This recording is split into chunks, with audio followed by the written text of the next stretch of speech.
kunena kwa lugha. Kunena kwa lugha ni karama ya kukuwezesha wewe muombaji kuongea na Mungu katika hali ya usiri, sio karama ya maonyesho.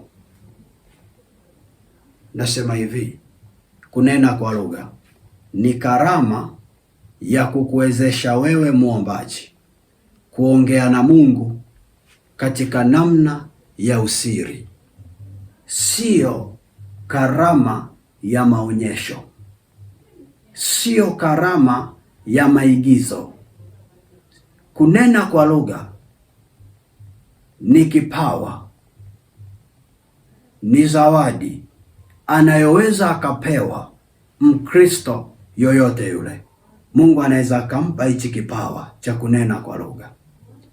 Na kunena kwa lugha, Mungu akikupatia huo uwezo, anakuwa amekupatia ili uwezo huo ukuwezeshe kufanya maombi ya mazungumzo ya siri kati yako wewe na yeye. Kunena kwa lugha sio kipimo cha kwamba wewe una upako kuliko wengine. Kunena kwa lugha sio uthibitisho wa kwamba wewe umejazwa Roho Mtakatifu kuliko wengine. Narudia tena hizi sentensi. Kunena kwa lugha sio kipimo cha kwamba wewe una upako kuliko wengine.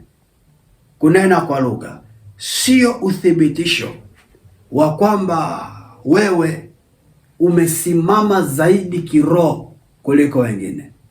Kunena kwa lugha sio uthibitisho wa kwamba wewe umejazwa Roho Mtakatifu na wengine hawana Roho Mtakatifu. Kwa sababu imefika mahala katika mwili wa Kristo, Wakristo tunapotoshana. Wengine wameibuka wanasema anayenena kwa lugha ndiye ambaye anathibitika kwamba yeye amejazwa Roho Mtakatifu.